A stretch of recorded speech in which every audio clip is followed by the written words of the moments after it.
the Majestix podcast. My name is Chase, and I got my partner in crime here, Patrick. Happy New Year, everyone. One thing, please do not be posting your new you posts about the new year and how you're working out and eating all that stuff unless you write Dear Diary on your Facebook page. I don't want to be hearing that stuff.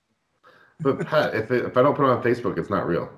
I know, right? But a lot of people use it for diary purposes. So a lot of times also I think people just need the affirmation of other people to be like, yeah, good job. But yeah, look at what I did. Just doing it on your own and then showing the after picture 3 months later instead That's what I'm saying. Having to do like, I'm going here and checking in, like nobody gives a shit. Unless you write Dear Diary, I will accept it because then okay, cool. But if you're just doing it for people you need the affirmation from people, got to be stronger than that. Okay, that's my rant. Is that your rant? But I need people to like me and be proud of me for the ideas that I have, whether I follow through with them or not. I know, right? Well, you know what? You need a little bit. You need a little bit be stronger mentally. I saw somebody actually already post the new year, new me thing. They're like, what is it? First meal of the year, Cobb salad. Trying to get back on the healthy train. You know, I'm like, doesn't that usually have bacon and egg and? But if you're on keto, maybe you're getting a salad, whatever. But it's like you should be trying to want to be healthy. It doesn't have to be at the beginning of the year. It should be like all throughout the year. But then you can't do the hashtag. Pat, you're not getting it. I need to do new me, new year, new me. Hashtag, buddy. You know what? Most people that do that just look bunch of fat asses. Fat ass, lazy asses. Well, no, you don't post that though. There's a difference. No, I don't post period on Facebook. On social media at all. Like, I feel really bad about something to post something on Facebook 90% of the time. It's like, God, you know, it's you know what? I'd rather probably let me take it back. I would take that over all the political stuff that people put on there. So I guess. I was gonna keep messing with you on that one, but I'll leave it alone because if not, it'll be a long day.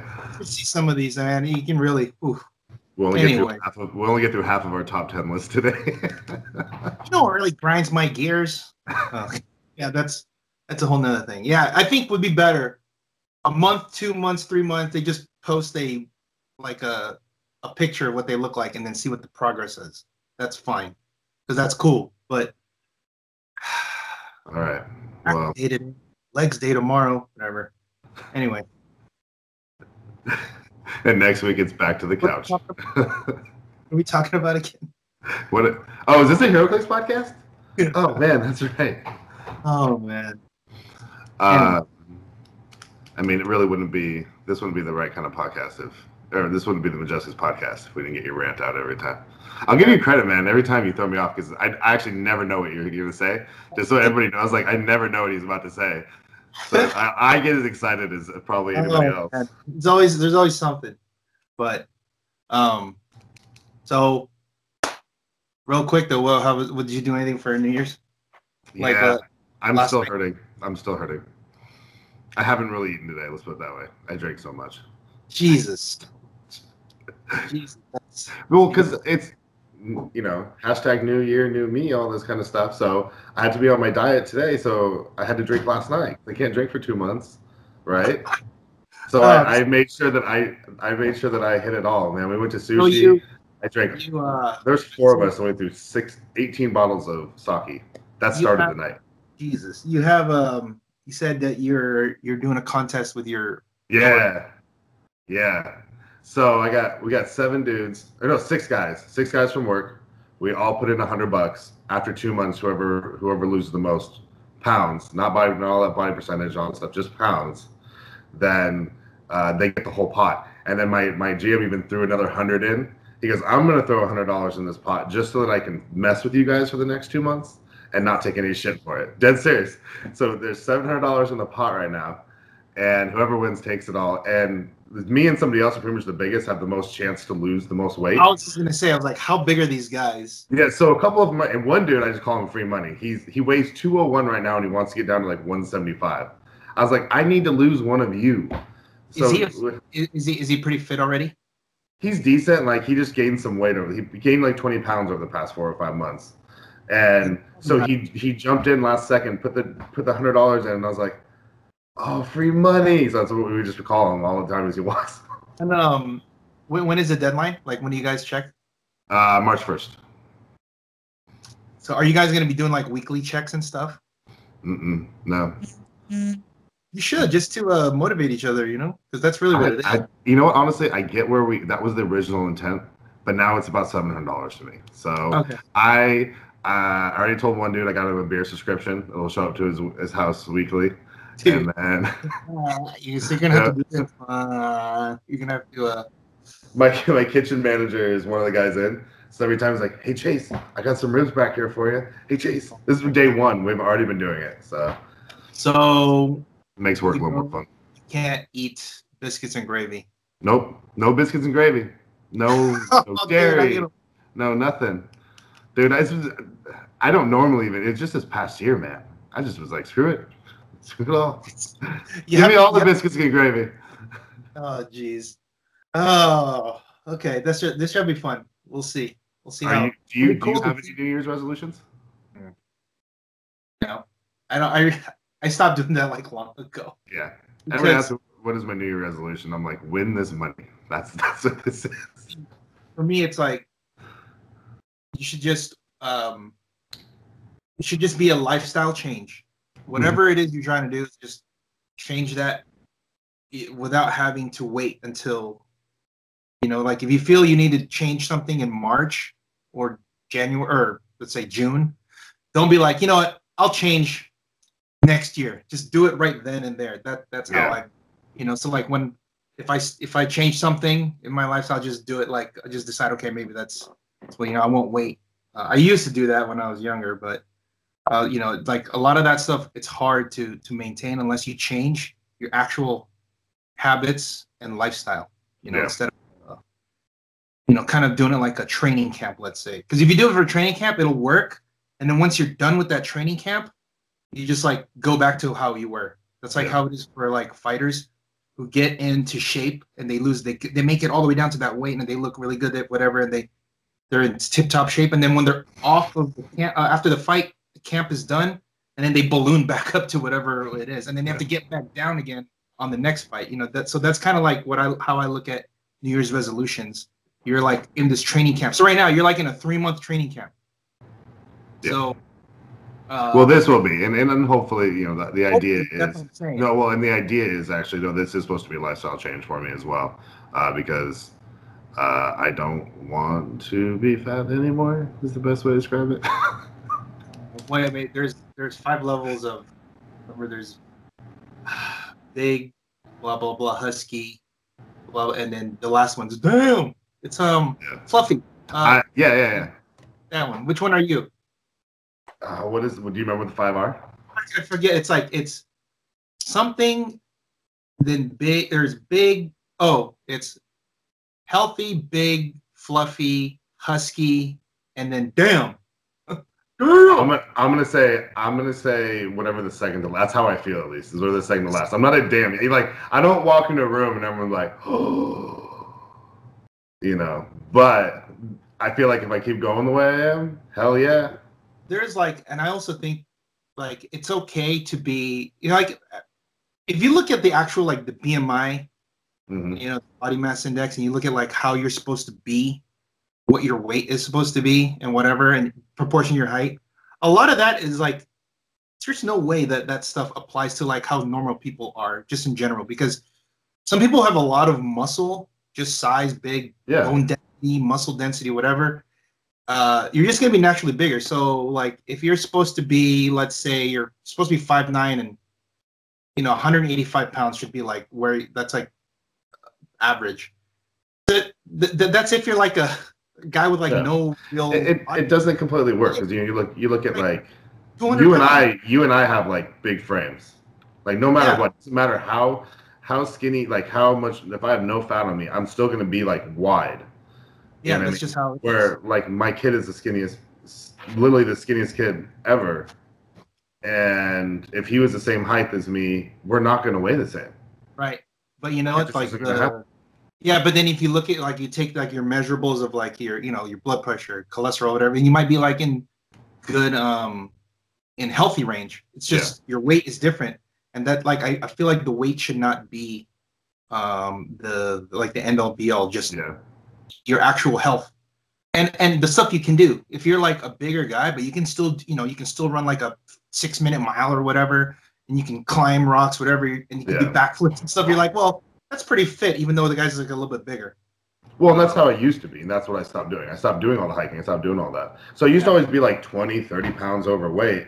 But the difference is I played basketball every week. I went full on hiking out at the like pretty much not rock climbing, but we were climbing all over rocks, all over doing all that kind of stuff every week. So it never bothered me, like. You know what now though? I'm just. But there's a difference between that and obese. Like obese, like morbidly obese, like where you're just too big, where you're starting to see lower back problems because you're too big up top and your back can't take the weight. Knee problems because you're too heavy. Little things like that. Then that's where the problem is. Like walking up the stairs and you're like wheezing, you're like dying, and like okay, then But that's the thing. I'm starting to get sore. That's why I've been changing this, and also like you can develop things like sleep apnea because there's too much fat around you and you can't breathe normally, and it just goes away the more weight you lose. Usually, unless it's like genetic. Anyway, wow, we just went off on. Anyway, let's go. Let's go back to. So, tell us about your New Year's resolution. Is this the LA Fitness Channel? Hey. Oh my God. Okay. Anyway, what are we gonna talk about? For $30 a month, you guys too can lose weight. So let's go with. So we've been talking about this. We wanted to do a top 10 list. All right. We wanted to talk about the pieces that had the most effect on the meta over the past year in Modern. We were going to talk a little bit about Majestix Age too. But for right now, let's go ahead. I'm actually going to start pulling them up as well. So number 10 on this list, we're going to go with Wolvie, the Wolverine from the Super Wolverine from X-Men Xavier School. Pretty much played at the 50 point. 053 Wolverine. So while you go ahead and you talk about that, I'll pull them up. So this, when it first came out, everybody basically knew, had correctly guessed or speculated that Wolverine was going to be a major player because of the ID card, number one, the amazing inspiration, which is free, gives you guy free, and you heal. Mm-hmm. That's already just by that, just play it. 50 points, really cheap. To be able to call in, a lot of 50-point pieces now that are not only viable but kind of control the game. And he's got stop click. So it's if you do call him in, and I think we're going to talk about him mostly as a call in, because even though most X-Men teams he's going to be played, X-Men isn't really that big right now. If it's almost non-existent, I think. But usually when you call him in, he's going to help heal your guy, whatever. But he's going to have Charge Flurry with an 11 attack. Mm-hmm. And if you happen to have an X-Men on your team, like let's say you just wanted to play Angel or Iceman as a guy, and they got hit, Wolverine comes in, gets his free attack, basically a free retail. So he can attack like 3 times, right? 11 for 3, plus any modifiers. He's got the X-Men Perplex, which can help if you are on an X-Men team, but usually that's not going to make a difference, or it's going to come into play because most of the time that I see him on non-X-Men, at least, there's no X-Men for him to perplex. The leadership can randomly be good if you need that extra action because you're using an action to call him in, so you only have 2 left. But I've seen it where when Steve pulled it in because he lost his leadership piece. Yep. And then he needed one more action, and so he pulled it in. So this was in the Majestic Age. They pulled it in for the leadership to finish out the turn. And I was like, that's smart. He didn't even attack with it or anything. He just you know, That's a he had lot to of call in somebody. So there's a lot of good little interactions there. Also, you know, at the beginning of the turn before he leaves, you can roll leadership. So if he happens to share a keyword with another guy, you can remove it from that guy. Or if there's somebody smaller, like for example, Groot came by to retail, dropped off a walking wood. Walking wood attacked. You called in Wolverine to attack, and then before you leave, Wolverine can roll the leadership to see if he can take it off of the walking wood. Yep. Little things like that. So, but what I think what puts him, because like he's really the only one in this list that's primarily an ID call-in that we look at, because the first 3 months, probably the first couple months of the year, or like you know when he was released, when he was legal, people were playing on X-Men team, but then the X-Men basically it died really fast. Like they just went away, because there's a lot of answers to them, obviously. But now with the Days of Future Past Wolverine ID card, now you have two chances to call in. What is the inspiration on that one? It's Blades, Claws, Fangs. That's right. Which is it can be good. I mean, on a walking wood, it works. If you happen to have Joker on the Flurry click, then he's got Blades Flurry. But really, it's you're going to play two of them, and with the new bounty cards where you can't score points on them, and it's basically just better in that sense. You can't lose points, but worse in that you don't get to do the healing if you are going to play that route. Yeah. Yeah, it also is a little bit of a budget friendly. Not that I know we don't talk about it too much in the meta, but those Wolverine ID cards are still expensive. Oh yeah, that's true. Yeah, I mean that's true. I mean you still got to get this Wolverine, and for the most part, if you're going to be playing some kind of aggressive type team, you're going to play two of these Wolverines. Yeah. So. Okay, and I mean at 50 points too. I mean that's that sweet spot for the call-in, and there's so many good pieces. Right now, it used to not be that way. No. It used to be, I believe, 60 to 70 was, I think, the sweet spot because you could call in Peggy Carter before. Yep. But now it's gone to 50, which makes Joker even better. Between that, Cyclops, all those good things. Let's go ahead and get to the next one. This one's going to be for our number 9 on the list. Is going to be as referred to as Little Penguin, the Fast Forces 25-point Penguin from Joker's Wild. This guy has been around for a while, but it's only been in the meta as a staple within the last year, I would say. I mean, not even like last 6 months, 4 months, whatever. I remember when I think it was DJ Riggin, Team Juggernaut. He played in an event. He either won or he placed really high with like a Penguin team, like a Gotham City Underworld that had Penguin. And he was using title characters to move around the loyalty token. And if you think about it, for 25 points, you're getting 2 perplexes per guy as long as you can land that free attack. Yep. He's only 16 defense, so that helps. Yeah, so it's pretty easy.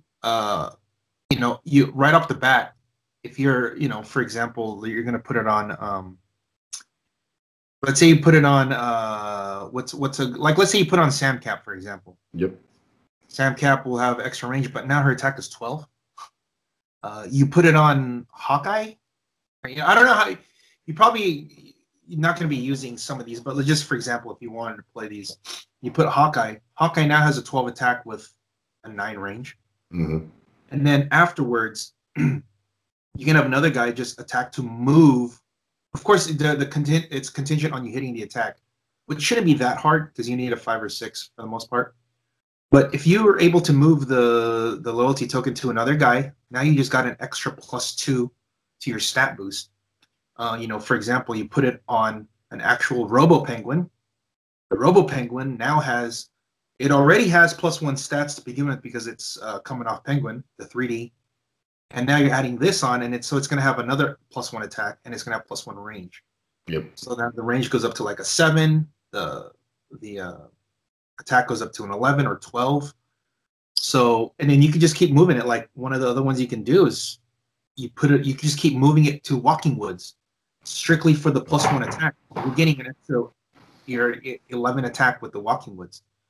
So there are these, and also there's random application of putting it on a Colossal Retaliator, like Carnage, retelling a guy, and then shooting another Colossal in the back 5 squares away because he gets a +1 range.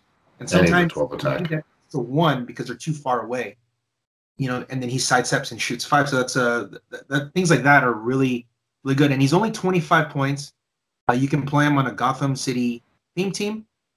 Or no, he's only Underworld, right? Oh no, he's Gotham City. Let's see. Oh no, Gotham City. Yeah, play him normally on a Gotham City team or a Gotham City Underworld team if you want to play him with the Harley Quinn version. If not, you play him with the Batgirl version. And he obviously combos well with all the Batman enemy guys like Kite Man, Big Penguin, and such. So I think if you really want to break it down, 25 points, you get a lot of. It's a lot of. You get a lot of stats out of it, and I think the other thing is, kind of just touching on what you were saying is, I think where he became big again is because we went from the bigger attackers, the 100+ point attackers, to all these small ones, and now all of a sudden his value is just huge. You have all the pogs, you have all that kind of stuff, and now his value just goes through the roof. So also, I think that's where a lot of it comes from. I think that's why we see it now. It's because of all the point denial stuff that's happening, where a lot of people are sending out their like bystanders or hard to kill guys. Mm-hmm. So if you put your bonuses on that guy and stay in the back, that helps. Also, probably the biggest application here in the current format is giving the loyalty to Green Arrow. Green Arrow has now a 9 range with 13 attack with RCE. Oh my god! Like he's already good. It's a 13 for 5 without any. That's insane. He can get through most things with that 9 range, and then he's gonna have sidestep. Oh man! And that's not even counting if you're playing a version where he has, let's say, Stormbreaker, where he gets another +2 to this range. So he's gonna. So if you did that route, he's gonna. What is he at? An 11 range? 11 range. That's with sidestep. Sidestep. So it's effectively 13. Oh my goodness. And he basically ignores those things. So yeah, definitely. I think going forward too, I don't see this figure going. Like the Wolverine, I don't see that going anywhere. Penguin, and obviously until for the next 6 months. Yeah, we have him for 6 months. This Penguin getting that many perplexes for free, or let's say modifiers, not perplex, modifiers for free. Mm-hmm.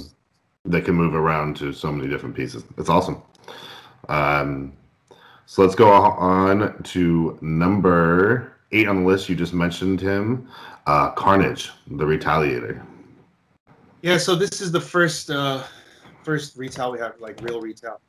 Obviously, there's a bunch of retails on that are viable, being played, from Groot to Carnage to Surtur to Mangog to even if you want to go on theme, like Giant Girls. Mm-hmm.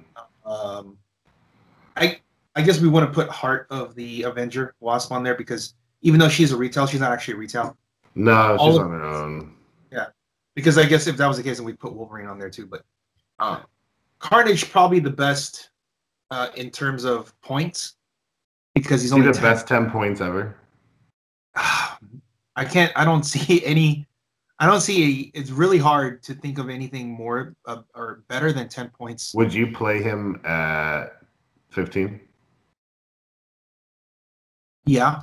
Would you play him at 15? Because I think you'd play him at 20 if it wasn't for Groot. Yeah, exactly. But that's the only reason why. With the 10-point retail is great. He's got good stats, right? Sidestep, it's huge. But it's because he doesn't need. This is the main thing. He doesn't need to hit on his retail to make the symbiote. So you can miss and then drop a symbiote to lock them down, hopefully, if they don't have a way to get away, because they have plasticity. And then you can blaze. And if they try to kill it, it's super sensitive shape change. It's so dumb. And you have 10 points. For 10 points. It's weird that you would play. I mean, I guess not. It's interesting. You you would play 2 Carnages at 10 each, rather than play 10-point Carnage and pay the 10 points for the symbiote. It's almost this. I mean, I guess it's not quite the same, but it's almost the same. I guess if you're trying to move your like if you're going the Pog route, Yeah. then that could work because you just send that 10-point Pog out there. But now your Carnage is worth 20 points. So I mean, I guess it doesn't. I guess you wouldn't do that.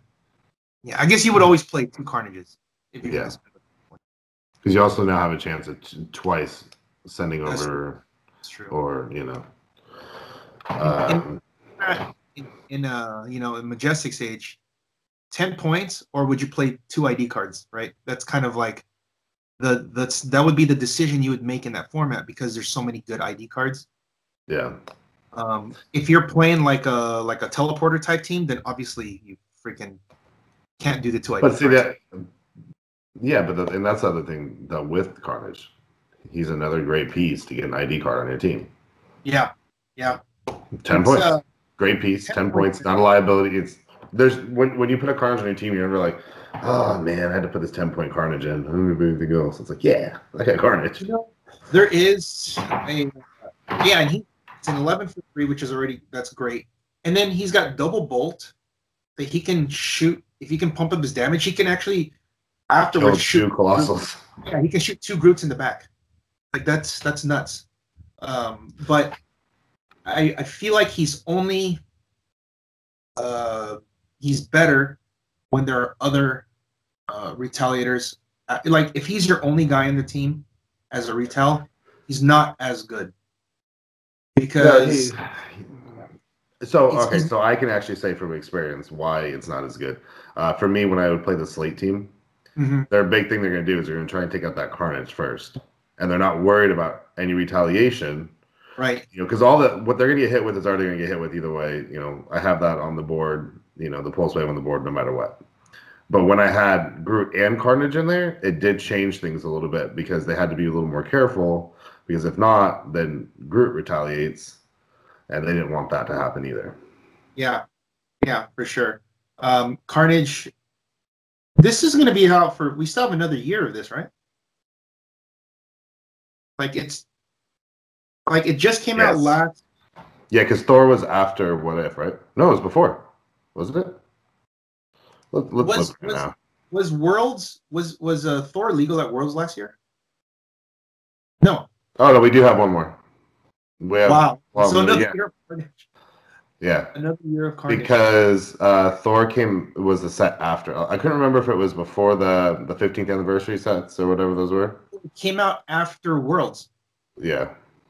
Okay, so then we have another year of it? Okay. Yeah, because we don't get What If for another year, but we get Elseworlds for another. As long as they stick to their the 2 years. Because their thing was always it needed to be legal for 2 years. It need to be legal at Worlds for 2 years, right? Yeah, legal for Worlds 2 years, right? Yeah. We won't talk about the Web of Spider-Man year because that was only 1 year, but there was a reason, big reason, because of Nightcrawler. Anyway, so that's another story for another time. So yeah, I mean, I think most applications we talked about why Carnage is so good. He's cheap, brings in. Just be able to put another idea card in your team. There's just so much. I mean, 10 points that's ridiculous. Yeah, and he works perfectly in the world that we're in right now of the bystanders. Yep. All right, because the last thing you want is to take out 0 points on the enemy, even if you take out 4 or 5 pogs on the enemy team, because Carnage, if you can't get to those Carnages first. Yeah. So, let's go ahead and let's talk about the next one here. No, just real quick, he's also a decent taxi. Because between the 6 move and the sidestep, he can actually carry somebody up. That sidestep's huge, actually. Sidestep on the Retaliator is one of the first things I check for now. Yeah. Because there's a lot of, especially when we're trying to do picking up these objects and stuff, he has the ability to go get an object and drop it. Light object, right? Light object and drop it all on his own. Yeah, that's true. So, big fan of, that's another thing that I've like to use them for. So we are going to go to number 7. Number 7 on the list is going to be the Pym Pocket Tank. So this has made a comeback of sorts within the last year. Gee, it's almost an auto include. Yeah, it was, but then it falls into the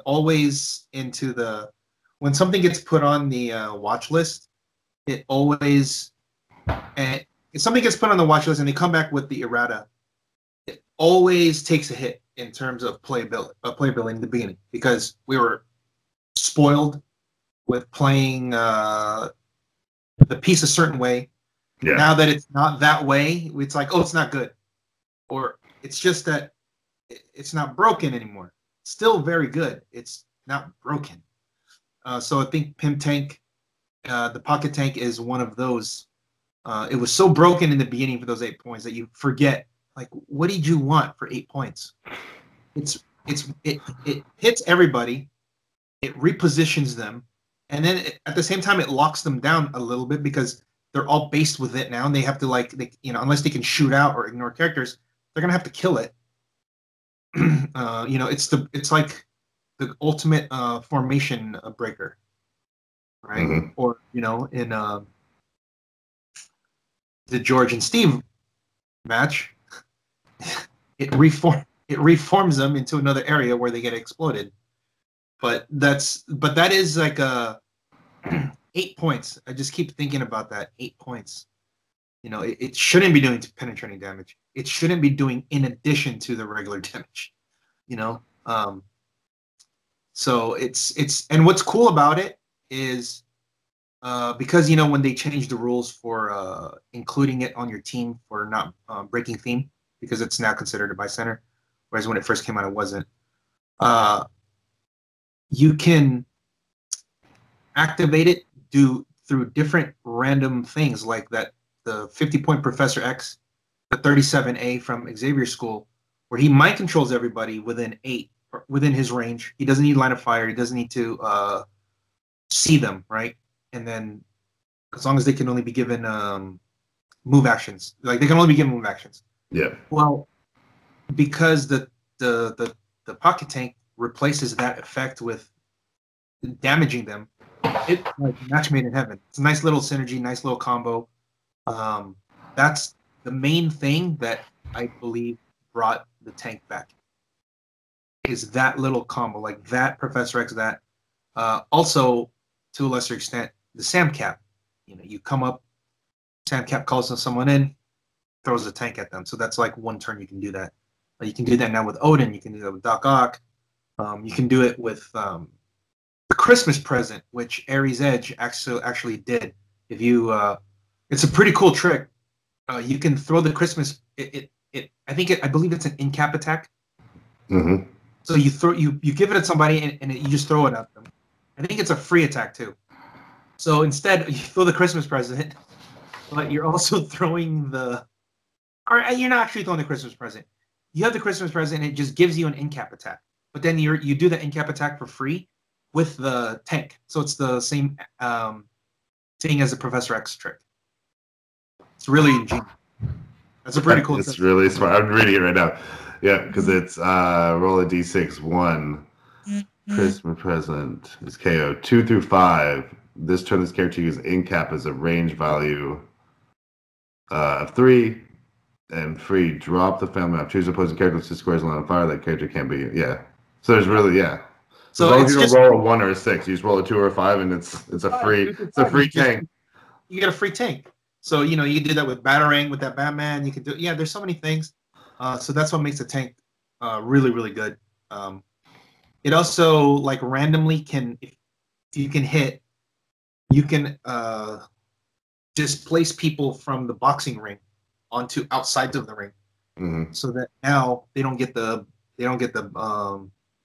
negative modifier because they're outside of the ring, and now you can follow up with an attack. The main thing with this, and I think one of the reasons why it's not higher, is you need to have a follow up with basically on that turn.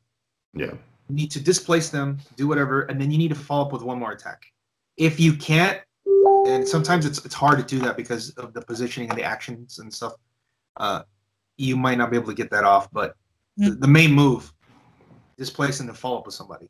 So. Yeah, you have to kind of you do have to build around the idea of using the tank most of the time. It is an auto include, but that also means that there's a lot of stuff that has to go right. And you also get the -1 attack. And if you're trying to shoot into the ring, there's a lot of things that can go wrong still with it. It's an auto include only if you have that plan of attack. Yeah.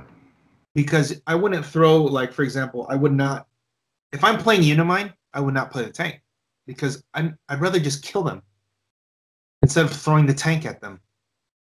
I would just rather just blast them for 1,000,000 because Unimine can do that, right? He can actually hit 7 damage. So I think it's better to one-shot somebody than, or even split up your attack and you know, his whatever range and you double target the Colossals in the back. It's easier than throwing the tank. Because throwing the tank, you get the -1, potentially get 50 points. But with Unimine, just having 2 bolts with 4 damage, you could just do the same thing. Yeah. So. Is that about it for the take? Is there anything else you want to add to him? No. It's back. It's probably still gonna be as long as we keep seeing new figures with free attacks, there's gonna be ways to abuse the tank. Yeah. So. Let's go ahead and we'll get into the next one. So this is going to be the Little Penguin's big brother, Big Penguin, the super rare from Joker's Wild. So the Big Penguin is again one of those been around for a while. Obviously, it's only been. You know what's weird is the Big Penguin, Small Penguin, Little thing has been around since Joker's Wild, right? But only now people are looking at the combo of doing the free move with the Penguin, you know, with how he did with the bat. But this is an example of one of those what the format is looking like right now. The format right now, it's a lot of point denial, a lot of like avatar battles, like I like to call it, where your main forces are in the back, the starting zone. They're in the starting zone, and you send out your pogs to fight each other. Mm-hmm. And you slowly creep up with the rest of your team to follow up. So your pogs go up to fight, someone gets hit, then a retail comes, and then a retail comes, and then everybody, you know, then you finally get close. But this is weird. This has been around for a while, but I think because of the title characters, more specifically the Harley Quinn and the Batgirl, where they don't take damage because they took out the word opposing from their title trait. Abilities, yeah. Now they can free attack the baby penguin and not take damage, and then by doing that, they can move the loyalty token to the Robo Penguin that the penguin makes. Yeah. And then I think the application started there, and that was the idea behind it, that really cool tech. But now it's just coming to the point where it's like, no, this is really good. Like its own tech, no matter what point level you want to do it at. So you can either just do Big Penguin, Little Penguin, or you can add in the Kite Man if you want to just on its standalone. So that's 80 point tech. But now you have 80 points. For 80 points, you have the brain trust. Yeah. 80 points, you could basically get across the map, get a +2 to your attack, +2 to your range, and then you have Pulse Wave, Pen Blast, or Exploit. That's insane. And then like as a byproduct of that, the Penguin has Defend. So you put a Groot or a Carnage next to the Penguin. Groot has a 19, Carnage is an 18, and that helps because Carnage goes from 16 to 18. Groot goes from 18 to 19. Which is one of the biggest issues with Carnage. Yeah. And then if you want to add the Harley to that, instead of the Kite Man, that's 125 points for just those 3. And you can still do the same combo. Yep. It's just a little bit stronger because you now have Harley's +1 with her Perplex, which is +2, which helps the Robo Penguin get higher attack. So you can just get higher move to get all the way across and use the actual running shot for like 5 or whatever. And also because with the pogs, like we said, with all the pogs, it's a lot easier now, or it makes it more effective for the Pulse Wave Robo Penguin to just clear up the board. it can clear up the board that way. You can just kill all the walking woods, all the Yeah. lessons if it gets fun. That's And if actually the funny thing about the Robo Penguin is the Robo Penguin is what combats the Pogs at the same time. Yep. And if you're playing a version of the team with the Penguin where you just have a lot of retaliators, that Robo Penguin has to be dealt with. It absolutely has to be dealt with, or else it'll just run amok. So then they kill it, and then now that triggers all your retail guys. Yep. So that's another way to do it. It's like the Avatar fighting. Yeah, it also messes with Staros. Those Staro fights aren't going to get any of their mind controls off. The pulse wave just kill everything. Just get rid of everything. Yeah. Yep. It's the bystander that it's really the king. It's that in a way it's the kind of the king of the bystanders really when it comes down to it because it beats all the other ones. Also, yeah, and it's very safe because you're not you can't really make a mistake because you're not giving up points, right? Yeah. They're like, oh crap, I missed position. I'll just push to do this. Okay, that's fine. You're like you didn't lose your 40 points because of it because you're in the starting zone. So that's all I have to say about that. Yep. Let's go ahead. Let's move on. So this is gonna be number 5 on our list. This is gonna be our first big boy here. This is gonna be Unimind. Actually, yeah. Yep, Unimind. Unimind, oh man. There's like either you love him or you hate him. Too many things been written about that guy. Everybody knows him. I don't know what else we can add other than he's still relevant, still very good. Post clarification, watch list, post everything. The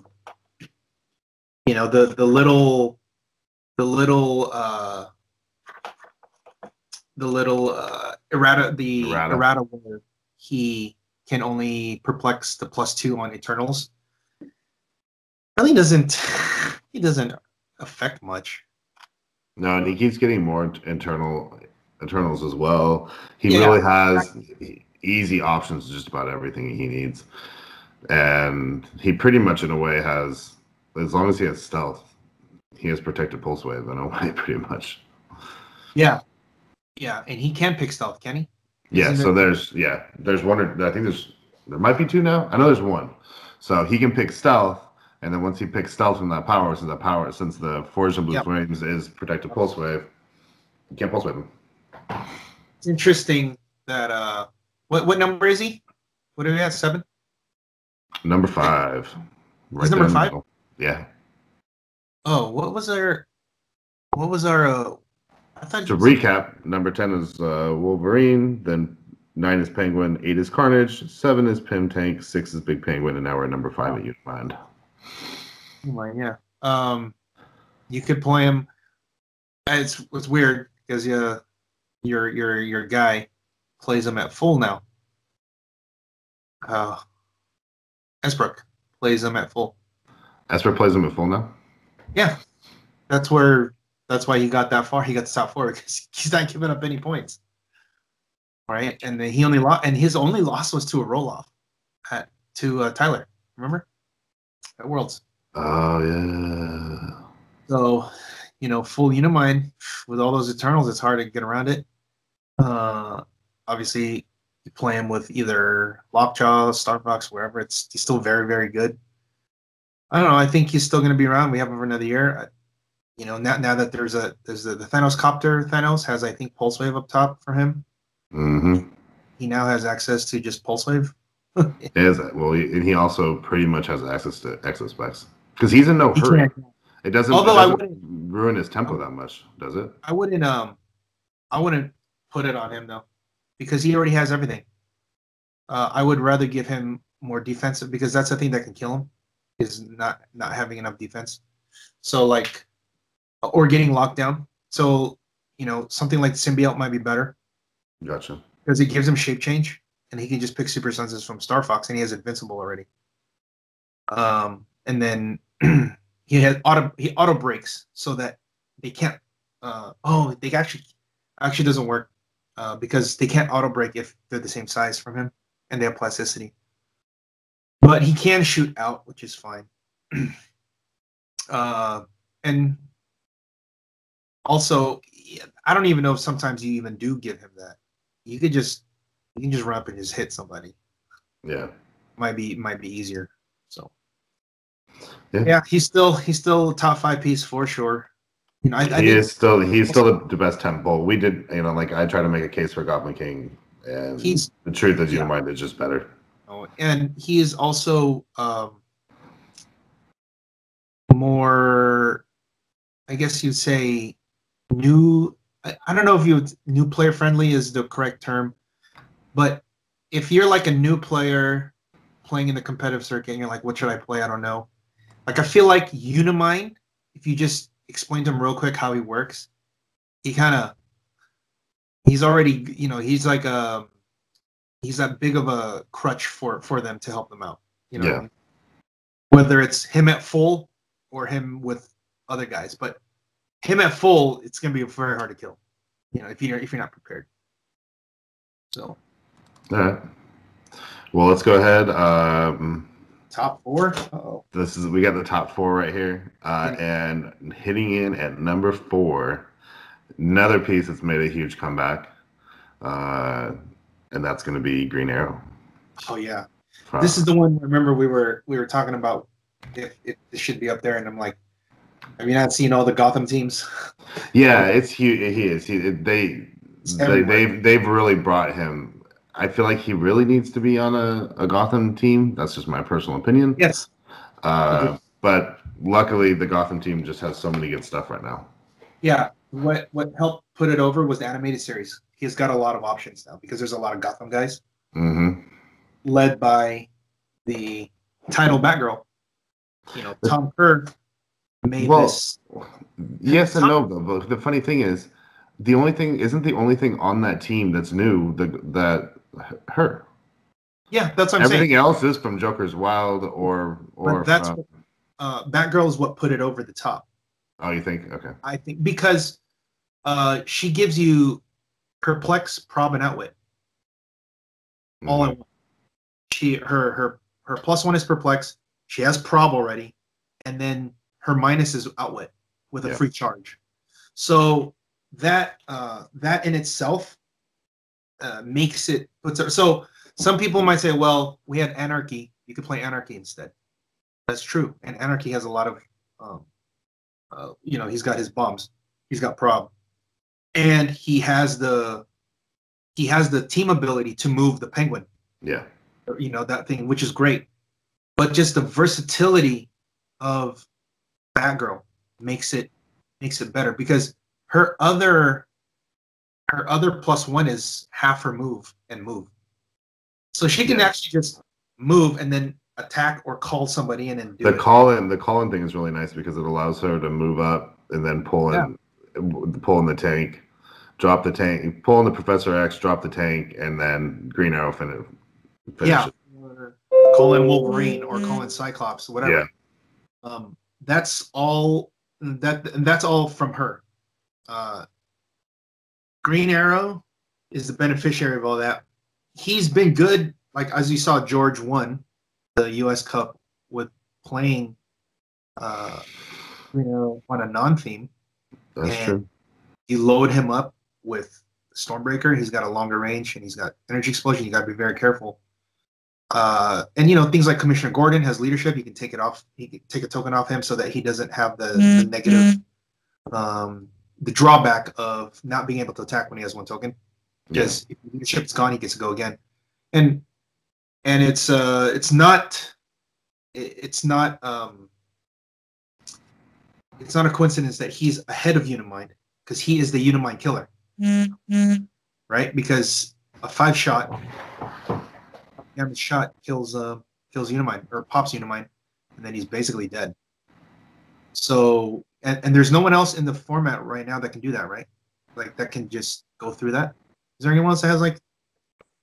I can't recall anybody that just can go through that. Just go right through one Unimind in 1 shot.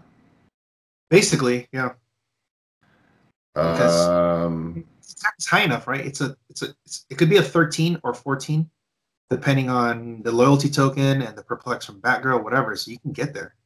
Yeah, because the only way I was gonna say the only way I could think of do it, but it won't work. Because what is it on his stop click? Is it impervious on Unimind? Yeah, impervious. There's No, a way to like. Because then you can't. The only way you could do it is if you somehow could knock back penetrating. Right. Yeah. With like a pulse wave, but then the pulse wave doesn't. That won't work because the pulse wave the stop click will protect it from the pulse wave. That's right? true. One way to do it in our format is the impact beam. Yeah. Right. The most reliable way I think would involve a shredder where you can get him to the stop click and then you ping. Yeah. Yeah, I mean, but there's no other one shot off the top of my head. I mean, no, because you'd have to still have other pieces where it comes into like somehow ignoring all of his defensive powers or something like that. And then now that Green Arrow, like, you know how they've become very stingy with improved targeting? Green Arrow becomes even better. Yeah. Because not many people have the improved targeting now of not only characters, not only one, but he has all three. Like the Holy Trinity of everything but blocking and hindering. Those are the three that are the most important, in my opinion, because of how they changed blocking to be only one terrain. It's not as good anymore. Yeah. So, and he has all three with a high attack, precision strike. Is it precision strike? No, it's not. It is. No, he just. Yeah, no defensive powers. He doesn't have anything else on it, just that. Yeah, I mean, he also has Indom, which is there's just so much random. Yeah. No. He's got another year of this guy. What if goes, not Elseworlds. But he wasn't legal last year at Worlds. Oh, that's right. He came after that. Holy crap! Right, because Goblin King and Cosmic Spider-Man were legal. Mm-hmm.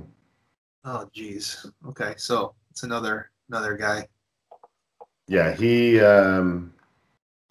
I mean, and he just in his own kit is anywhere from a 14-3 to a 12-5. Just on his own. Yeah. Just on his own.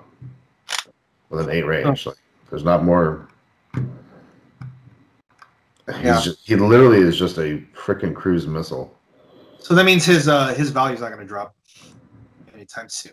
Mm-mm. No, really good. I mean, the only way he drops out is if the Gotham City teams can't find a way to deal with, like the Wales teams or whatever.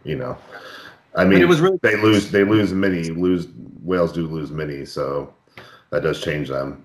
But right. So I don't know. Maybe but then at that point the Gotham City loses the Penguin Tech and the Joker. So it'll have to. So then George's team is probably something like that, yeah. Because all those pieces are still around. I actually don't remember what George's team was. It's Sam Cap, Commissioner Gordon, Green Arrow, Kite Man, and we'll lose Sam Cap. Sam Cap's gone. Yeah, ADW was before them. Okay, so then that trick will have to be some kind of Christmas present trick. Mm-hmm. Well, there's still. I mean, yeah, Domino's still legal. Yeah, and you'll still have that back row to do that. I mean, if you think about it, if you TK Batgirl up and then she moves half speed, that's 11 inches, and then drops off Professor X. That's the board pretty much. Yeah, you can still do it. I think it'll probably be some kind of if you want to do that, it'll be some kind of Christmas present thing, or you do it on turn 2. Mm-hmm. Because you go up, get it, and then turn 2 you run up and then do it. Or maybe there's a new thing that we haven't seen yet from the new set, right? Yeah. So I mean, we have 6 months. We'll have a few new sets to change it up. But the point I was trying to make is the only reason the Green Arrow doesn't see play in a Gotham City team is the one thing that what's their boogeyman is Wales right now. Am I right? No. I mean, Easton he barely lost. Okay. You look, it was really, really close because he's one. Remember that Green Arrow's one-shotting things. Yeah. And like we said, that Mini's gone, and that's a huge, huge thing. Because Mini's like he's the battery to call in those guys because he's 90 points. He could call in more points, right?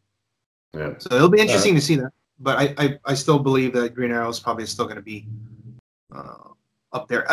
As long as Unimind is around, Green Arrow will be around. Okay. Well, let's go ahead. Let's talk about number 3 on the list. A lot of this Gotham City team, the Ha Ha Ha Joker. Oh, this is another one. Man, how many watch list guys do we have on here? That's like we've had Pimp Tank, Unimind, and now Joker. He's good, man. He's just so good for 50 points. And so he's always been around. People have always played him. People played him with Proteus. Paris did that. You know, the little change of he has to roll every turn. That's slight annoyance, but really it's not that big a deal. Because of the 50-point ID call-ins now, that there's so many of them that are good. It all started with the X-Men set. That made Joker's value increase dramatically. Whereas you would play him at 30 points and just use him as like a tie-up, and you're not gonna spend this many resources to kill him, right? For 30 points. Why would you do that? Now he's at 50. It's like, and you play him almost all the time at 50 because you call him Wolverine, you call him Cyclops. Yeah, that's what a lot of it comes down to. You can throw him across the map, no matter what your team is doing. You can throw him across the map, and he can harass the team with call-ins. Yep, Professor X. He brings with him the tank. Professor X throws. Yeah, he is that. You know, what do we have him at number 3? Yeah. Yeah. Because he doesn't have to be on the theme team. Like he always has he has a place on so many teams. Yeah, he's on a point, like his point denial is ridiculous. Like the point denial strategy that you would use with him because he's at 50 points. It's very, very hard. Although there is a way that I've seen it, tested it. If they leave him out too long, he theoretically could just get flurried down by a walking wood or 2, like that. Yeah. I've seen that happen where, a Groot comes, retiles, makes a pog, hits, and then they just did like 9 damage to him. And then the next turn they push, it's another 6 damage or whatever. Of course, you have to waste all those things on him, but if he's the only one up in the front, he could just die because you could flurry him to death. And that's not even counting whether or not you have like empowers and stuff where there's like let's say there's a walking wood hitting for 5, or 4. That's it goes by pretty quick. Barring anything like that, this guy should be. You might give up 10 or 20 points from the his little pips, but he's not gonna like straight up die. I don't think. No, and like you said though, so unless he is the only thing up there, if they brought the rest of their team up there, he still isn't worth attack. Because if you do that, you're spending most of your actions. It's not even so much the attacks as it is the actions on the turn. Because using a walking wood attack doesn't feel bad doing that on him, but when it still uses up actions, that's where I think the biggest problem comes in. Yeah, I guess it depends on what the team looks like. Mm-hmm. Because like on Tom's team, it's really just the Robo Penguin and Joker that move up. Mm-hmm. That's a lot of time for them to actually deal with Joker. Because Green Arrow and whatever, they're all back. And that's not even counting whether or not, if they lose the map, then it's even worse. Nothing on the dungeon, and then now you have to like, how are you gonna traverse that? So yeah, no, but You know, he's just a piece that you look at, and it kind of has. I mean, there's ways to kill him, just like there's ways to kill Lockjaw. There'd be a lot. But you look at it, and it's a frustrating piece to play against because he's going to be in your face and he's going to cause problems. But you don't want to waste you're trying to find a way around him. You know, he's that lead blocker that you're like, oh my gosh. Yeah, it'll be interesting to see how, if there's anything in the that's coming out that would kind of negate him some more, because we do have, like 3 weeks before the pre-release.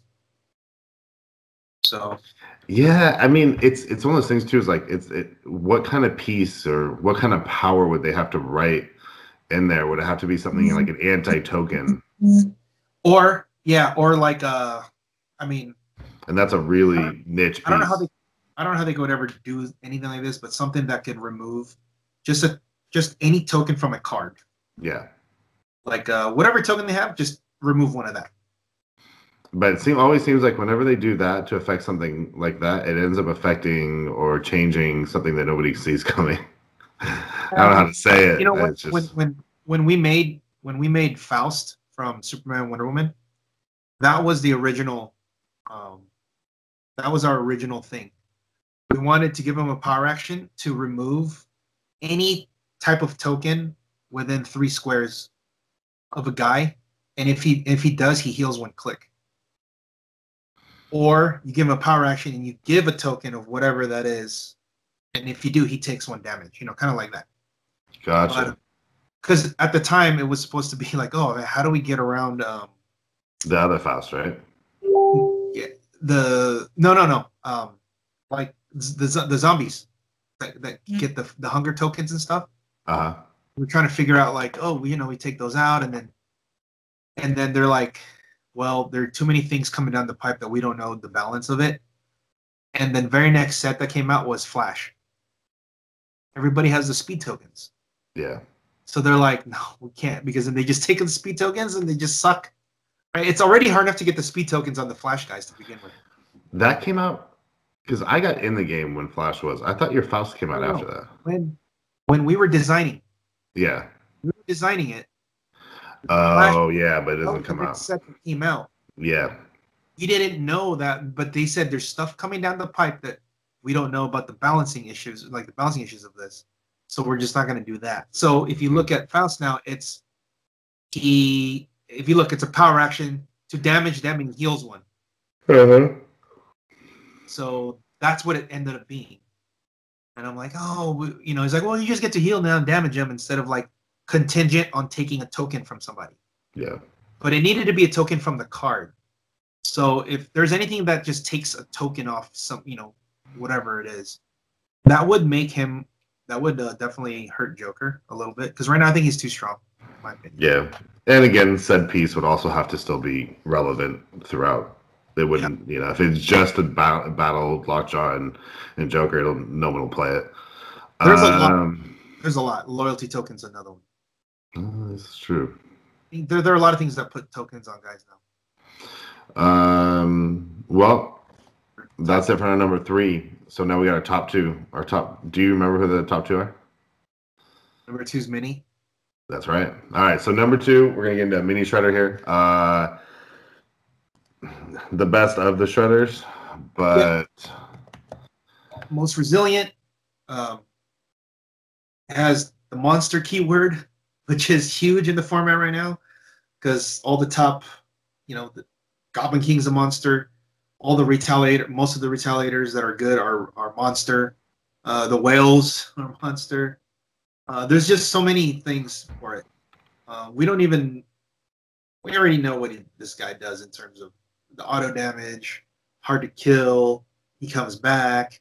He's got good stats. He goes from 18 defense toughness to 17 reflexes, and he has stealth his old dial. Yep. He's tiny.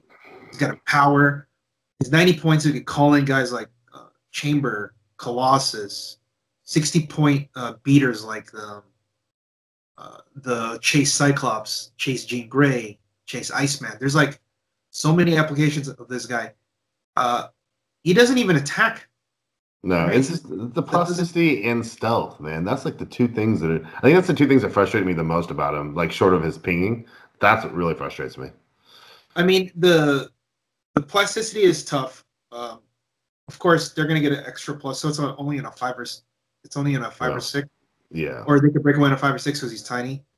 But the fact that he can get carried by anyone, and then afterwards he sidesteps to ping them. Yeah.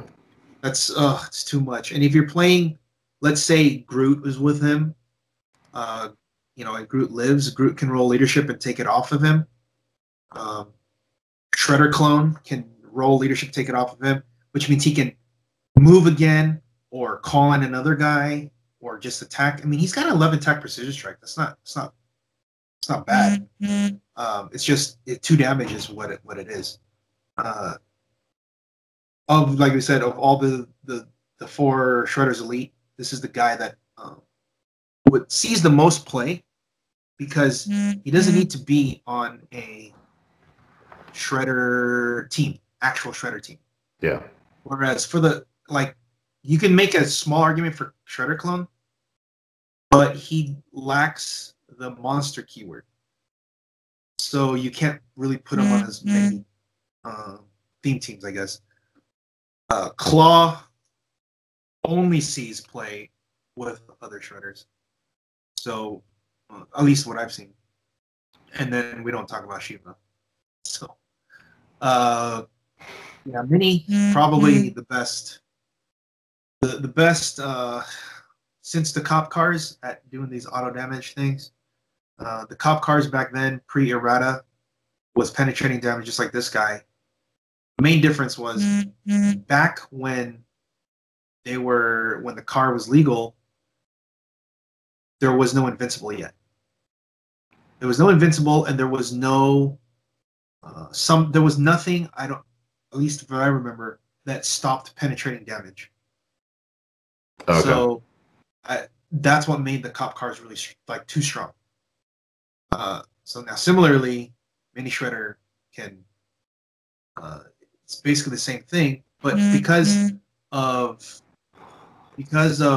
invincible and little things like beta rays, you can reduce penetrating damage.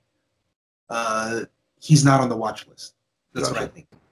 But okay, no, I mean he's really good, but he's not. I don't think he watch listed. Yeah, that's what. It's a hard piece to play against, but yeah, that because they had things like that. Because before the cop car they had to because there was no way to stop it. Now there is a way to stop it because of the invincible and stuff. So yeah. Yep, he's still good. Will be good. I mean, he's just a great piece. So number 1 on our list is, gosh, this piece is so good. It sees its way onto so many teams. It doesn't matter keyword, doesn't matter anything else. It just does so much for so little points, and that's going to be Groot at the 20-point retaliating. You know, when I first saw him, I was arguing with somebody here, or we were just debating, like, would you play Groot or 2 Carnages? You know, this is like having this conversation with you. I remember you talking about this. Yeah, and for me, and this was after he was previewed. So we haven't seen Groot in play at all. It's just theoretical scenarios. And I've seen Carnage, and my main thing was I get 2 guys for the same cost, and they don't need to hit in order to get the Pogs. Then we saw Groot come out, and then I played him a couple times. And I'm like, okay, this guy's pretty ridiculous because I didn't realize how strong the Walking Woods were. Yeah. All right. I was like, wait, they do what? They have all of this? That's stupid. And then on top of that, when he hits, doesn't even have to be through a retail. It's just him hitting another guy. So when he retails, he can punch a Colossal, and then he makes another guy. Yep. And that guy is better than the Carnage, the Pog, because they have Flurry. Of course, it's a lower attack, but it's still Flurry plasticity, toughness, shape change. What the hell? And then to top it off, he has leadership. And I think that was the one for me that put it over. Yeah. All the other stuff, like he's also harder to kill because he does have that 18 defense. Yes, he's an 18 defense. It's a little bit harder. It's obviously harder than Carnage. Yeah. But to me, the leadership was the one that did it because they both retailed, they both did stuff. They have you can make arguments about which Pog is better. Yeah. Whether that you just need to retail to get the Pog with Carnage, or whenever you hit with Groot, you get the Pog. So there's arguments for both sides. They have comparable values. One has sidestep. One moves 6. The only move, like he has sidestep moving 6 squares. Groot only moves 3. Yeah. Okay. One has Indom. The other one doesn't. Higher defense. And, a base 11 attack versus a 10 attack with a bonus, which could matter because if there's like somebody like Deadpool, Merc with a Mouth, that stops your bonuses, then Carnage is better because he has 11 base. But the leadership in a format where there's Pogs and you're playing a bunch of little guys, you need the leadership. You absolutely need the leadership. And he makes it onto 2 of the bigger generic keywords, monster and cosmic. So that he's just been a huge boost for both of them. Also, the negative that I remember we were looking was giving them the Leslie. Giving them an outwit was very scary because of how they changed the outwit rules, right? Yeah. Like, you can outwit something that doesn't have to be on the dial. So if you're giving them a free outwit, they can just carry that guy over and then just outwit and hit with another guy. That in itself was scary. So that was something to consider. But sometimes, you're like, I have 2 walking woods. That's just fine. I'll take it. Yeah. You know what? You know what else? And what happened to the Groot teams, which is what made them get better and better, was the game turned into an avatar, like I was saying, where you don't need to bring your guys up in the front. Yeah, they can bring Leslie to outwit, but were they going to outwit a Pog? Yeah, that's fine. As long as it's not the real guy that I'm giving up points on, you can outwit all day long. Yep. Is what was happening. But when it was early, when they were playing, Groot would come, they would get, the teams were actually getting into combat closer, and then the Leslies would actually come into play with the outwits, and that kind of hurt. But now, with the way it is, the format is, Groot's just insane. And like you said, cosmic and monster. Yeah. And I think what's funny too is I love the origin trait that he has, the first trait he has, where if he's not on a Guardian of the Galaxy theme team, and you're like, yeah, that's kind of that's like exactly how you hope it would be, because you don't care about protected outwit on a 20-point piece, like a 1-click piece. So it's just kind of really funny when I read that. I was like, that usually it's the other way around. You know what I mean? No, it's like, if it's on a... No, it's because you can also play him at the 250. So that's why. Yeah, no, and I mean at that point, it's different. It could be a lot better. But the +1 stats is like, it could be like Brave New World. You're playing 800 points team. So shit, you heard it again, huh? Oh no. Dude, that's whatever. Groot's still gonna be, and we got him for another year. So no, he was legal this year and then next year. Yeah. So it's like whenever the next rotation. Technically it's a year and a half. Yeah. So we have him for one more rotation. How's that? Yeah. And then so that means he's still gonna, unless there's something that really, really stops retail. They've done it has to be something that either really stops retaliators or really stops Pogs. It has to be one or the other. Like there just needs to be something that says they just can't retail. Like, so the Gray Ghost, but for retails. Gray Ghost, you can't make more than one. This one you just can't retail. A game, yeah. Just can't make more than one retail game. Yeah. Yes, that would be better. Once per game. Once per game, something like that. Yeah, they can only do once per game. Like your opponent can only use Colossal Retaliation once per game or whatever. I don't know. There's too many of these retaliations coming back and forth, and it's too. Listen. You made the team that stops it. Yeah, I mean, we'll see if it gets through. Unseen's awesome. I would love to see Witch Angela on there too, because Witch Angela gives also your guys +2 attack. Yeah. against the Shredder team, the Whales team, the Witch Hunter Angela gives your whole team +2 attack. Yep. And +2 defense. Have you played that team versus the Whale team? I feel like it should do well, right? It should. I mean, I haven't. I mean, nobody has the whales here. I haven't tested, but that should be a pretty good test. I mean, getting a -2 and getting no bonuses is huge. It's just there's one big problem. Mini can call in whoever he wants. Yeah. That guy could do something. Of course, the guy who calls in, if Merc with the Mouth is at -2, then it's fine. Yeah. But it's still a tough one because those whales have stop clicks, right? So it's hard to punch through. I guess the only thing is, they retail, just, hopefully they miss. Chances are they will, because they'll be hitting at either 8 or 9 attacks. In Surtur's case, a 10. 10 on 18, 10 on 19 is probably going to miss. But if they get lucky, then it could be a problem. So, we'll see. We'll see how the anti-retail format looks like. But I just feel like the games right now start at 40 or 50 points. 40 to 60 points of Groots and Carnages. Yeah. So recap, what do we have? 10 through... All right, so we're going to go number 10. We have the Super Rare Wolverine from... Super Rare Wolverine. I don't need to say anything else. We have Little Penguin at number 9. Number 8 comes in with Carnage. It is 10-point dial. Number 7 is the Pin Pocket Tank. Number 6 is the Big Penguin. Number 5 is Unimind. Number 4 is going to be Green Arrow. And then number 3 is Haha Joker. Number 2 is Mini. And then number 1 is Groot. Yeah.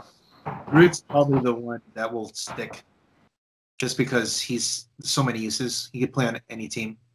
And you need leadership. He's the cheapest guy you can get. Yeah, I mean, just the leadership is it does change things. There's so many times I've built teams and I'm like, I don't have leadership. I was like, oh, wait, Groot. This is the pod. The main you just win, yeah. So you win in from the start. That's it would be interesting to see what other people, would change about it. People would add, let's say, Sam Cap, because that was one of the arguments we're having. Sam Cap is still good, but like I was telling you, there's only 10 spots. We have to kick something out. Sam Cap would make an argument. I remember you were talking about. We could put honorable mention Sam Cap. Yeah, Sam Cap. Like the Cyclops, super rare too, because he's got 2 ID cards too. But I just feel like between him and Wolverine, I feel like you always go Wolverine, because you can also just, like the flurry and the healing, it's probably better than the Cyclops. I think does it. But you know what? It would. I want to say yes, no on that, because the only thing though is Cyclops. I think it depends on what you're adding to your team. I think it depends on what your team looks like. Because if you're sitting on, let's put it this way: if you are, let's say, like your anti-retaliator team, you wouldn't put Wolverine in that, would you? You take Cyclops. No, why? Because he shoots one thing. But the difference is you weren't going to be on their side of the board. You're not be calling him in. So he'll only. No, okay. First of all, against my team, there are 4 walking woods that you have to get around for Cyclops to even shoot, right? No. I'm saying your team. If you're building your team. Oh, building my team. Yeah, on your team, not against your team. Oh, okay, yeah. For sure, yeah. Because so I guess that's what it comes down to. Is if you're on your side of the board most of the day, then keep it. What I play is the 60-point Cyclops. There's a big difference. Yeah. I don't play the 50-point Cyclops. I play the 60. So that's why I feel that's why I put Wolverine ahead, because Wolverine, you're only going to play that Wolverine. There's no other Wolverine you're going to play. Cyclops, you're going to play the 60-point or the 50-point. Like, you can have both, and then certain times you're going to want one or the other. Yeah, I get the Wolverine, you have no choice. You're just going to play him. Yeah. And so then, I mean, if the argument really comes into is if we're talking in that level, and if it were to say an ID card, if we were to make an ID card list or whatever, I think Cyclops is number 1. Yes, absolutely. Because it's the Swiss, it gives you the most options. Because exactly. Because he has those, and Jean Grey would probably be number 2. Yeah, because you have the one that also doesn't shoot that shoots through hindering. Yes, yeah, exactly. She doesn't see it a lot, but all three of them do something different for what you need, and they really are the closest to the Swiss Army knife of, it's the closest to the shield level 7 that we got right now. That's true. That's true. For modern. So, well, I think we went a little bit longer, but we can talk about the next time. We'll go over the Majestix age. Yeah. But we won't even do top 10 because there's so many things. I think we need to get into an archetype type of thing, or like what you need to be looking for when you're building a team, either putting it on the team or how are you going to deal with it. Yeah. Also, maybe we talk about, or maybe we actually have a top 10 silver bullet list. That might be better. Ooh. Silver bullet as opposed to, because that's easier because we need to know what beats, like what can we do against this? Yeah. What do we do against that? So I think that might be a better one. Because I literally want to build just a silver bullet team. I know. That's what it seems like it'd be so annoying to play against them. I want to fit Sheriff Strange. I want to fit Nighthawk. I want to fit Lydia. And how many points is that? I'm like, oh, dude. And then you want to put Unseen too? Like, what the hell? What are you guys doing? No, the funny thing too is I was looking at this and I was like, God, this really, like, if you really think about it, like Robert Gallagher really had it when he was making that kind of like anti whatever team, but he had the hammers, because the hammers make all of them all of a sudden viable to play with. Put a hammer on it. Yeah, you just put a hammer on it. Keep calm, drop a hammer on it. So I was looking and I was like, oh man, if only the book was legal, this really would be one of the better teams in the freaking format. Yeah, because it just stops everybody else's cool stuff, and then you still have attackers. Yeah, for sure. Yeah, that's, now we have what, Mr. Nobody too. Yeah. So there's, we'll get into all of that. That's insane. Like, I would love to. You know what I would like to do? You can do this. We probably get it more in depth, but you can play a teleporter team, and then you have all your silver bullets, and then whatever you don't go against, I'm suited better for these foes. Yeah. No, that's what I was trying to build the other day, because I was like, because the teleporter really is the only one I can think of. Maybe the Phoenix Force. The Phoenix Force is the next closest, because now they're all getting the invulnerability and they're getting the you get them on charge or something, but yeah, that's not that great, because if you have Mr. Nobody on your team and they don't have objects, I'd rather just let him leave as opposed to give him a Phoenix Force, because he just sucks. I think of that too every time, because you know how bad I want to make Thunderbolt Ross work, dropping the air striking. And so if you look at the team, and at 50, he has the ID card, so you can switch him out. Yeah, you can. Yeah, that's true. Of course, you just got to see if there's Nighthawk. But yeah, that's a good idea. That's one way. I've also been trying to break Hope Summers, and it hasn't worked. I can't figure it out. Man, it's tough. The one thing I did notice is she does, what she does do? She copies Starrow's ability. Everything you want from Starro, like making the Starro fights and doing the mind control, but I was like, ooh, 100 and something points. Your team doesn't do anything. So. As soon as because as soon as Nighthawk's on the board, you're like, oh. Fuck. All right, well, damn, it's already 10:30. And just I think we should probably always, in the beginning, just say that we're recording on January 1st, 2019. So people at least know when we recorded. Oh, yeah, we did. Yeah, it's January 1st. Well, you know why they'll know? They'll know because when I shared my screen, it will show on the computer. Oh, okay, yeah. But I think we did just to let them know, like, when they're listening to this. Yeah. So yeah, we always 99% of the time we record Tuesday night, and then it drops at some point on Wednesday, depending on me. But I've never not dropped it on a Wednesday, right? Since like the fourth episode. Whenever we changed it. Yeah, it always drops on Wednesday. So worst case, Thursday morning you'll have it on your way to work or doing whatever you're doing. So we usually do this too, because this way we have the weekend in case there's any events, or a lot of times stuff drops by Monday or Tuesday. Speaking of, did you see some of the new pieces, some of the spoilers? Yeah, I saw some of them. I actually didn't look at the other ones. So next week we're going to talk about those a little bit. We'll talk about as more of them come out, because there's going to be stuff every day now, it looks like. Yeah. So next week, guys, we will be talking about what to look for in the Open Series for the Majestix age, and then we'll also be looking at. We're gonna do some of the more spoilers. So articles are going up on the after a little bit of a break, but we have the clicks of the week was up. The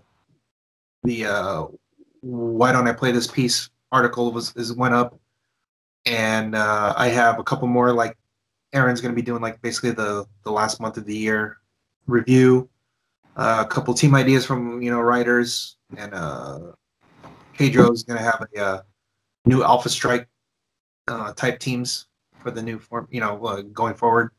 So that should be people should be looking out for those on the site. Those who are, they're going to be they're also going to be premium and free. So yeah, $3, guys, $3. Yeah, and then our Open Series will be starting in February. Is that 10 cents a day? We'll have a announcement for all this coming up. I just got to make sure. I just got to lock down the actual dates from the venues. But is Jeff beating? Are you letting Jeff beat you to it? If he wants to do it, yeah, for sure. But but we'll see how ready he is, though. I guess we could talk to him next week if he comes. So we'll see. Oh, he's coming down next week? No, I mean, like, I'm sorry, on here. Oh, okay. He's the regular. He's a regular. I like his stats. I like that. Yeah, honestly, like everybody we've had has been pretty. Just so everybody knows, Pat's the one that gets all the guests. Like I do, like the technical side on the stuff like this, but for the most part, Pat. Every guest that we've had, Pat is the one that gets them on. So he's gotten all the. Like everyone's just great. Like this has been. I've had people before on my when I was doing Gen Clicks. I was like, this is really gonna be a rough episode. After like 10 minutes. Yeah, I'm sure that we'll have like somebody, not let's say well adjusted. We'll have somebody well adjusted. Yeah, definitely. And actually, isn't so? Aries Edge is now with. He's doing the 2 clicks. The 2 clicks now, so that's kind of cool too. So he's already been busy because he was a big favorite of ours to have on, and then and now we got people like Jeff and everybody else. So anyway, now I'm just rambling because I'm freaking half asleep and I'm tired and I'm still hungover. Okay. Yeah, I think I'm 90% sure I walked into work drunk this morning. It's the only thing I can say. It was bad. There's like a dead period right now till February, I think. I don't know if there's any like regionals or anything going on. No, there's nothing. We don't have any opens. We don't have anything. So, I mean, it's not really clicks time in that way. You know what I mean? We've always known that. Like the end. Yeah, it's always been like this at the beginning of the year. Well, and it used to be a lot worse but now we have Worlds and the Open Series or the Invitational in December. So that was. But before it was the Rock. Once the Rock Cup ended, it was like it felt like nothing. It was just like the most dead time. So, all right. I'm good. I'm out. I'm done. Guys, welcome to 2019, boys and girls. Yeah. Exo Specs format coming up, and I guess until the next time that there's events. Perplexity Attack.